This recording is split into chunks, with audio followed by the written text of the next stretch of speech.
Hello मित्रों, आज हम आपको मौर्य साम्राज्य का जो संस्थापक था वो आपको चंद्रगुप्त मौर्य था।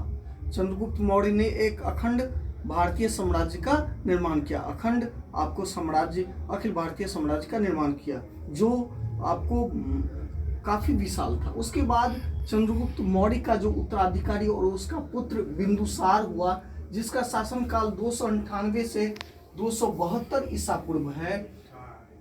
और इन्हें यूनानी लेखक अमित्रोचेट्स कहा। यूनानी लेखक ने बिंदुसार को आपको अमित्रोचेट्स कहा, स्ट्रैबो ने अलिट्रोकेट्स कहा, और वायु पुराण के अनुसार भद्रसार, वायु पुराण में आपको बिंदुसार को भद्रसार कहा गया तथा जैन ग्रंथ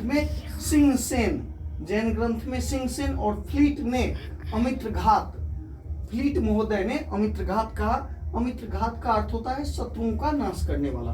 उसके बाद मित्रों दक्षिण विजय यानी कि बिंदुसार के दक्षिण विजय के बारे में कोई विशेष जानकारी नहीं मिलती है।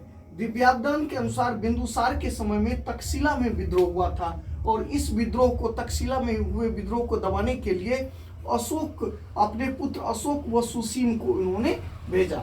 स्ट्रैबो के अनुसार यूनानी शासक एंटियोकस ने बिंदुसार के दरबार में डायमिकस नामक राजदूत भेजा था।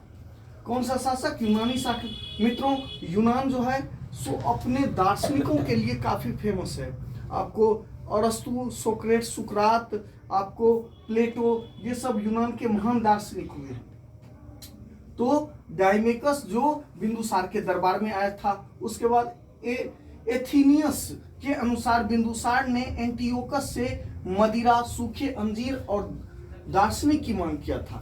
यानी कि एंटियोकस जो आपको बिंदुसार के दरबार में डायमिकस नामक राजदूत भेजा था, तो बिंदुसार ने एंटियोकस से मदिरा, सूखे अंजीर और दार्शनिक की मांग किया था, परंतु एंटियोकस ने दार्शनिक देने से मना कर दिया और मदिरा और सूखे अंजीर जो है सो इनके लिए भेजा, बिंदुसार के लिए।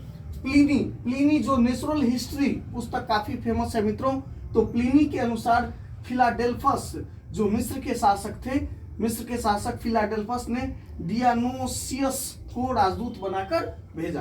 प्रशासनिक कार्यों के लिए इन्होंने महामात्रों की नियुक्ति की। जैसा कि हम आपको बाद में बताएंगे कि सम्राट अशोक ने धर्म महामात्रों की नियुक्ति किया था, धर्म का वो जो है सो देखरेख करने के लिए। उसके बाद प्रांतों में इन्होंने कुमार और उपराजा का नियुक्ति किया। अवंती का उपराजा अशोक था। ये महत्वपूर्ण है मित्रों कि अवंती का उपराजा कौन था? अशोक। बिंदुसार के सभा में 500 सदस्यों वाली मंत्रिपरिषद थी जिसका प्रधान खल्लाटक था। बिंदुसार आजीवक संप्रदाय का अनुयायी था। दरबार में आजीवक जो परिव्राजक, उनके दरबार में, बिंदुसार के दरबार में एक जो आजीवक संप्रदाय का आपको संत था, उसका नाम था परिव्राजक, निवास करता था। बौद्ध विद्वान तारानाथ ने बिंदुसार को 16 राज्यों का विजेता बताया है। उसके बाद इस बिंदुसार के राज दरबार का जो संचालन है वो वो चाणक्य के द्वारा किया जाता है। कहा जाता है कि चाणक्य ने 3 शासकों का जो है सो शासनकाल देखा था। चाणक्य के बाद राधागुप्त उत्तराधिकारी बना। थैंक यू मित्रों, बहुत बहुत धन्यवाद। लाइक और सब्सक्राइब करें।